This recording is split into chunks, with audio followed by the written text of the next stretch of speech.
Today we come to the sacred conclusion of the Paschal Triduum, the glorious Easter Vigil. The liturgy celebrated this night is the third movement of the three-part Triduum experience that began the evening of Holy Thursday. All our preparations in Lent have led to this one pivotal moment. Now, what can we say about Easter that has not already been said? The resurrection of Jesus Christ is the inflection point of our Christian faith. It is hope fulfilled and our victory over the grave. It is redemption and salvation, light conquering the darkness, and our ultimate joy and grace. On this sacred night, we are celebrating the wonder of the impossible made possible. Benjamin Franklin once quipped that there are only two certainties in life: death and taxes. Yet on Easter, those certainties are shattered as Jesus Christ rises from the dead. Let's take that in.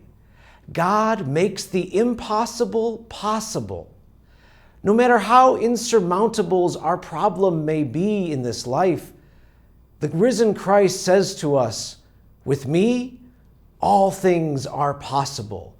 Never stop believing. Never stop hoping. As if to showcase this significance, the Church in her wisdom has given us not one, not two, but 7 readings from the Hebrew Bible, numerous psalms, an epistle from St. Paul, and a gospel account of the empty tomb to mark this occasion. Such a miracle demands no less from us. Each vigil reading on its own contains a wealth of lessons for us to ponder. I would encourage you to take time in the coming days to sit with at least one of the readings and go even deeper, especially if one reading catches your attention during the vigil or stirs your imagination or wonder. Allow the words of that particular reading to sink in slowly and challenge you in new ways. Now, as we look at the readings together, we see a uniting thread that in every generation, God brings hope. For example, in this first reading from Genesis, the Almighty brings order to chaos. The Lord orders the days and creates life from the void. He makes possible the impossible. In the lifeless vacuum of space and on this rock of a planet Earth, God infuses this world with life and beauty. When we look at the third reading from Exodus, we see God working through Moses, parting the Red Sea and allowing the Israelites to pass through the waters towards freedom. In an impossible way, he carves a pathway and brings new hope to a people suffering hardship and oppression. And in the 7th reading from Ezekiel, God speaks through that prophet to tell his chosen people that despite foreign powers conquering them in years past, the Lord will take them home once again and rescue them from their exile in Babylon, giving yet another generation renewed hope.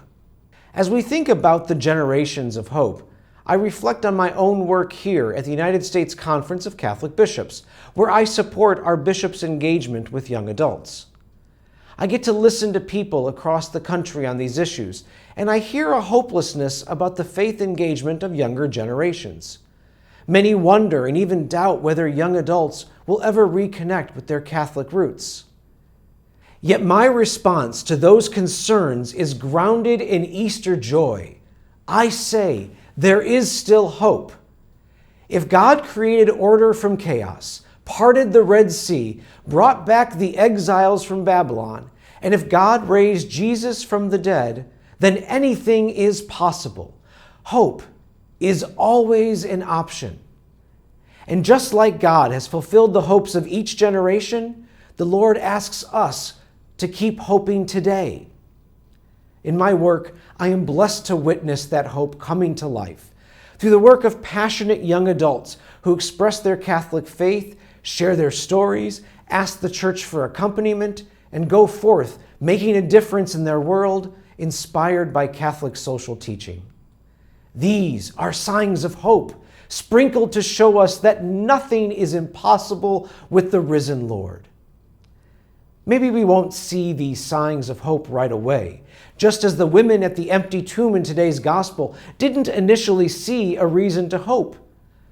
But the young man seated there, an angel sent from heaven, tells them to put aside their doubts and believe in a God who loves to do the impossible. Like them, we are called to run forward with great hope, even if we cannot see it right now. Generation upon generation has had to wrestle with their uncertainties. No matter the historical era, new questions and doubts will always emerge. But the Easter Vigil shows us that story unfolding, and it ultimately leads us to the same conclusion. God makes the impossible possible. This Easter, may you have renewed optimism, renewed joy and excitement for what lies ahead in your own life. We don't just celebrate a miracle that happened 2,000 years ago, but the continuing graces the Almighty offers each generation since the dawn of creation.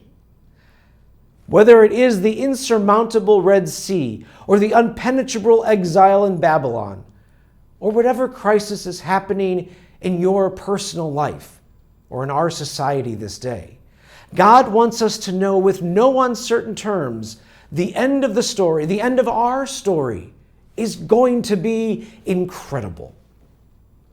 Rage with hope against the dying of the light, for Jesus showed us this promise fulfilled at Easter. May we rejoice in that victory this day. And on behalf of the USCCB staff, may you have the most blessed and happiest of Easters.